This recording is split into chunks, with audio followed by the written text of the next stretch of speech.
Yeah, in my opinion, if it was a draw, he take a knee. And plus the corner go up and put it a towel in the face, that's a disqualification for sure. I'm talking about the rules, but The WBA has finally addressed the heated controversy surrounding Tank Davis and the knee incident in his recent lightweight world title fight against Lamont Roach Jr. The bout, which ended in a highly debated majority draw, has sparked outrage among fans and analysts, with many questioning whether Davis received special treatment. Tank, you lost that fight. I mean, the only reason they gave you the fight was because you would make more money as a champion, but there's no way it's a draw, and they didn't call it a knockdown. If they called a knockdown... Biggest controversy of the fight erupted in the 9th round when Gervonta "Tank" Davis unexpectedly took a knee.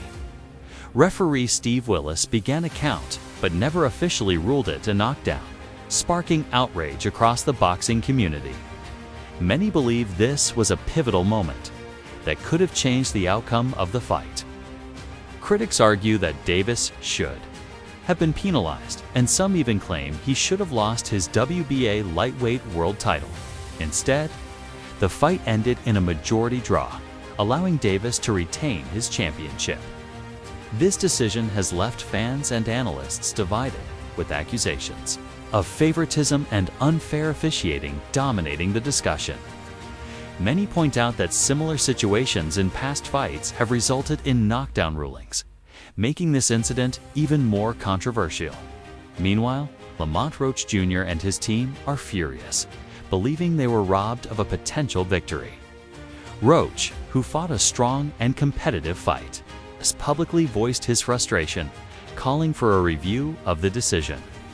With the boxing world buzzing over the controversy, pressure is mounting on the WBA to clarify its stance and address the growing concerns over fairness in championship bouts. Knockdown.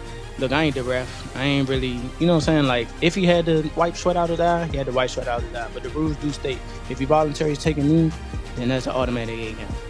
But it is what it is. I wasn't relying on that. I was relying on what I was doing. WBA initially stood firm in its defense of Gervonta "Tank" Davis and referee Steve Willis' controversial decision during the fight. They released an article supporting Willis, insisting that he made the correct call and dismissing any claims that Davis received special treatment. The article strongly implied that those criticizing the decision were misinformed, further fueling the already heated debate. Fans and analysts who had been calling for an official review felt their concerns were being brushed aside, adding more tension to an already divisive situation. However, in a shocking turn of events, WBA President Gilberto Mendoza suddenly deleted the article and reversed course in an unexpected move. Mendoza personally reached out to Lamont Roach Jr. and his father, apologizing for the article and clarifying that it did not represent the official stance of the WBA. He explained that the piece was merely the opinion of a contributor on their website and not an official endorsement of the fight's outcome. This backtracking surprised many in the boxing world, as major sanctioning bodies rarely admit fault or offer direct apologies in controversial situations.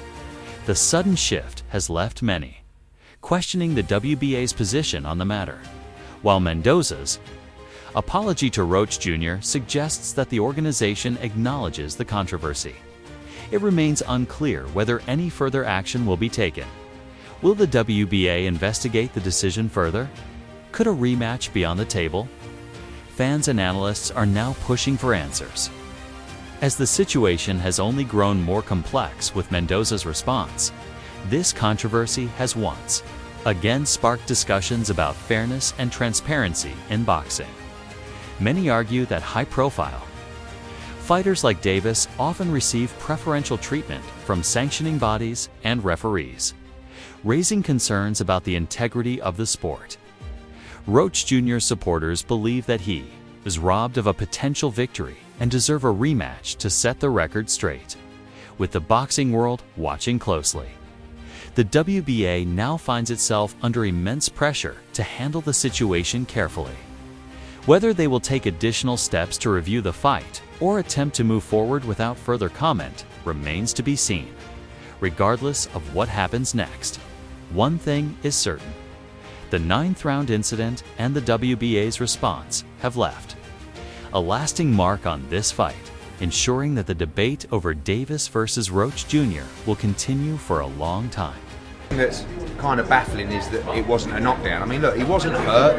There's no doubt about that. But if you take a knee in the fight and you touch down, whilst punches are being thrown, it has to be a knockdown.